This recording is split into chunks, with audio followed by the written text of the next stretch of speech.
Hello class, good day. Today ituturo ko sa inyo yung working capital management. So let's start muna dito sa ating trade receivable turnover. Itong trade receivable turnover, ang purpose nito para malaman natin kung gaano kabilis mangolekta ng utang. Okay? Ito yung formula niya. Credit sales divided by average trade receivables. Credit sales, ito yung mga benta na utang muna or sales on account. Sabi ng customer, lista muna. So, ito yon. Okay, credit sales. When we say naman average trade receivables, ito yung average ng mga hiniram sa'yo na hindi pa nababayaran. Okay? Yun po yun. Then next, average age of trade receivables.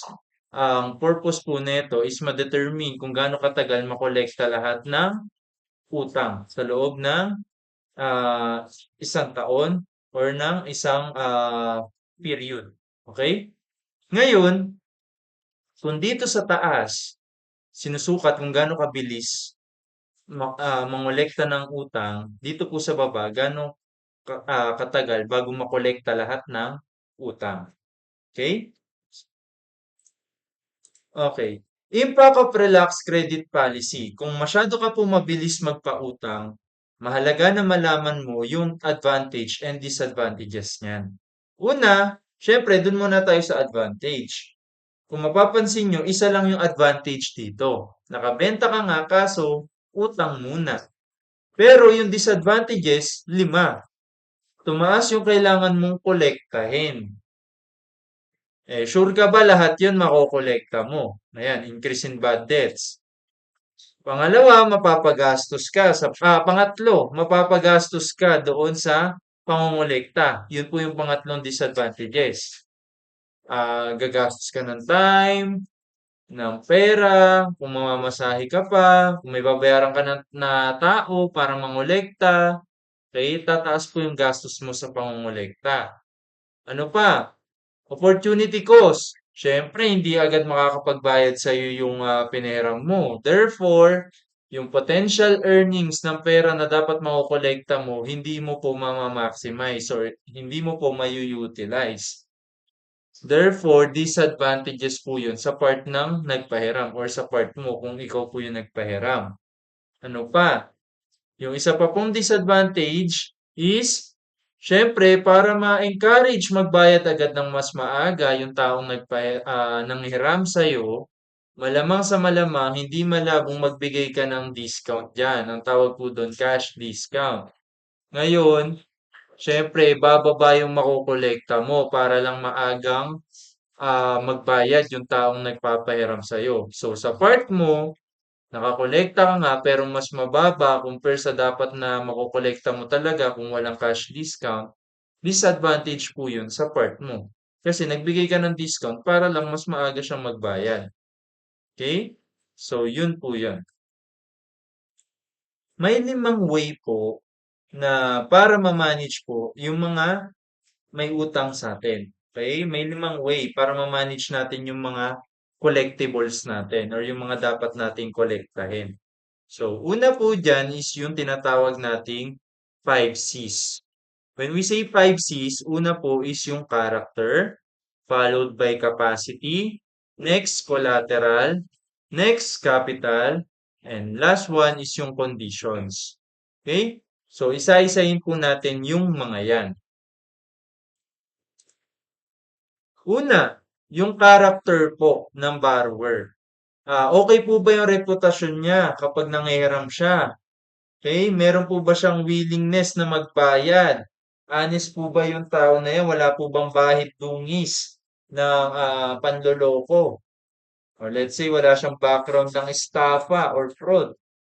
Ngayon, yun po yung kailangan nating malaman dyan. I-check natin yung kanyang credit history, yung mga previously dealings niya, yung mga nakaraan niyang transaksyon, yung payment history niya, madalas ba siya nalilate, kumpleto ba siya magbayad, gaano katagal ba yung pagitan bago siya magbayad ulit compared doon sa due date ng kanyang bayarin.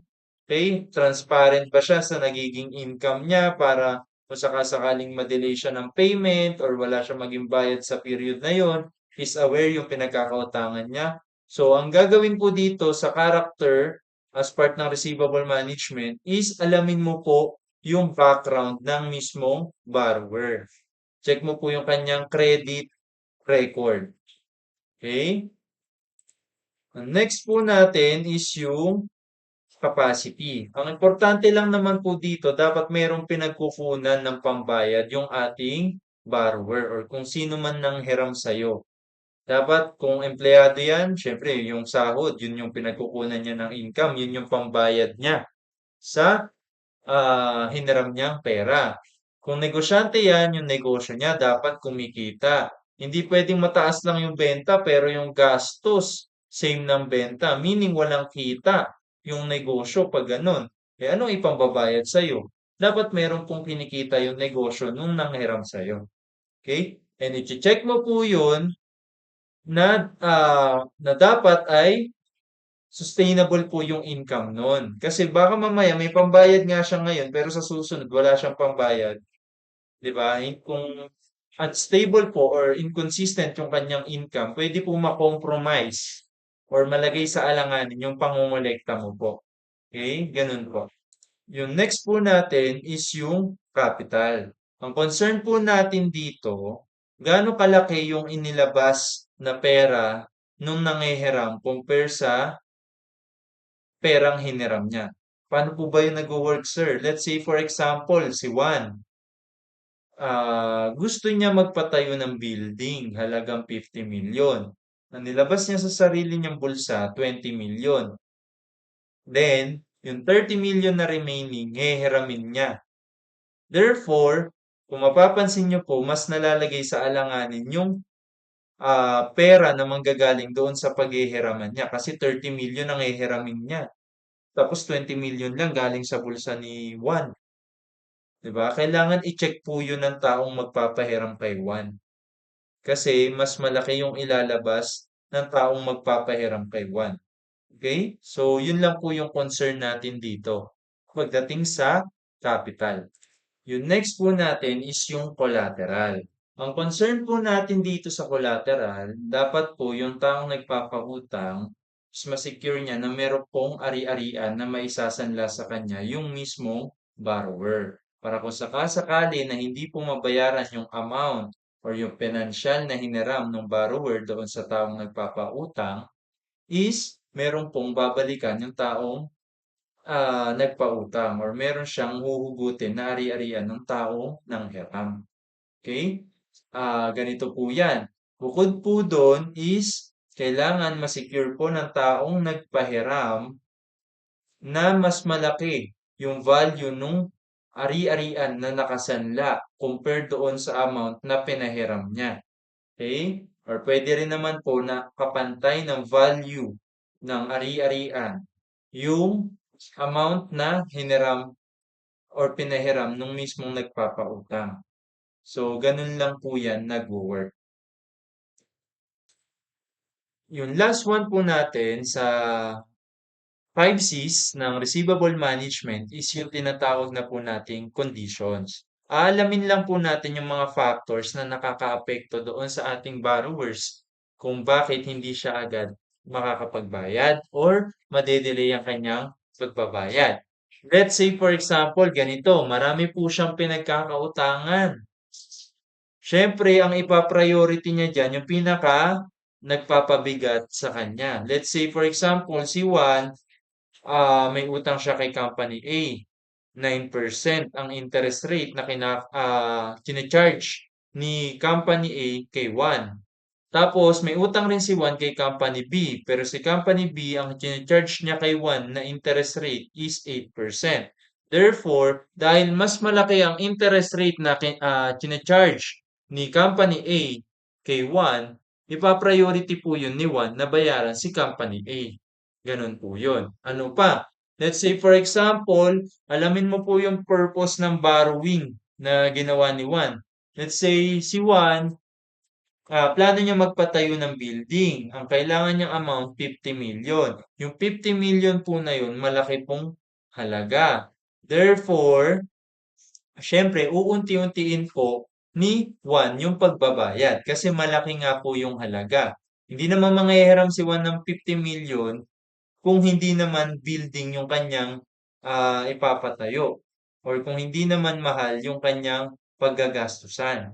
Kaya may effect po yung purpose ng panghihiram doon sa hihiramin kasi malalaman natin kung malaki yung hihiramin depende doon sa paggagastusan. Kung malaki yung hihiramin, di malabong uunti-untiin yung pagbabayad. Hindi malabong mapapatagal yung pagbabayad. Okay? So, yung next po natin is yung ating dito naman sa may part ng economic trends. Okay? Yung inflation po kasi, ganito po yan. Let's say, for example, may inflation. Tumataas po yung general prices ng mga bilihin. Ngayon, ang mangyayari po niyan, kailangan mapabagal po yung pagkonsumo para bumaba yung or may slow down yung ating inflation. Paano po gagawin yon? Kailangan po taasan yung interest rate. Kapag tinaasan po yung interest rate, babagal po yung pagkonsumo ng mga tao. Kasi hindi sila basta magko-consume ng pera or manghihiram kung alam nilang mataas yung interest rate. Ngayon, kung hindi sila manghihiram, wala silang panggastos, yung iba. Ibig sabihin, hindi mapapabilis yung pagkonsumo. Kapag hindi napapabilis yung pagkonsumo, bababa yung inflation rate or mag-decrease yung inflation. Ganun po yun. Inverse relationship po itong dalawa, yung inflation and interest rate. Tumataas po kasi yung inflation kapag tumataas yung pagkonsumo. Kasi lalong nagkakaroon ng scarcity. Kasi tumataas yung konsumo kaya tumataas yung inflation. Kasi dahil may scarcity.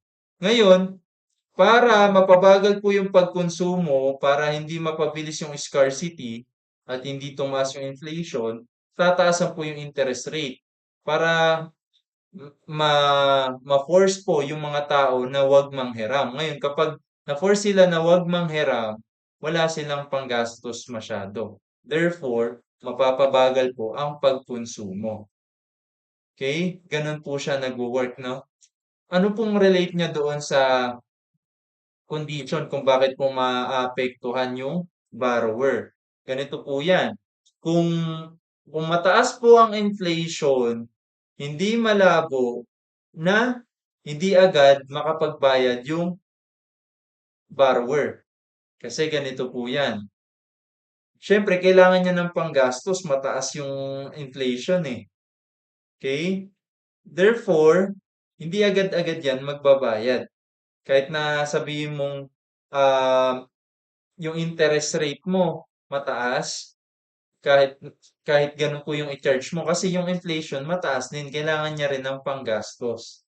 Ngayon, kung kung sakasakali na ang i-charge po natin or ang i-charge ng creditor kay Juan is sobrang taas na interest rate, si Juan po, mafo-force po yan or mapepersa yan na huwag gumastos. Ngayon, kapag napersa po yan na huwag gumastos kasi mataas ang interest rates, yung pera sana na panggagastos niya sa ibang bagay, or let's say sa pagkain or sa luho niya, ipambabayad niya na lang po yun ng utang. Okay? Ganun po yun nagwo-work. Kasi hindi niya pwedeng hindi pambayad ng utang yun agad-agad kasi mataas yung interest rate, tumatakbo yung panahon. Kung papatagalin ni Juan yan, malulubog po sa utang si Juan. Kaya kailangan niyang bayaran. So may connection po yan, no? Kahit na sabihin natin mataas yung inflation at hindi agad-agad magbabayad si Juan kasi kailangan niya ng panggastos. Pero kung sobrang taas ng interest rate, mapipigilan po magkonsumo si Juan ng pera. And kapag napigilan siya sa pagkonsumo ng pera, hindi malabong ipambayad niya po yan. Okay? Pero kung mababa ang interest rate pero mataas ang inflation rate, malamang sa malamang, hindi muna magbabayad yan si Juan kasi kailangan niya ng panggastos. Pwede niya pang i-delay or i-defer yung pagbabayad ng interest. Okay? So, ganun po yun nag-work. So, yun lang yung coverage ng ating receivable management. So, yun lang. Salamat.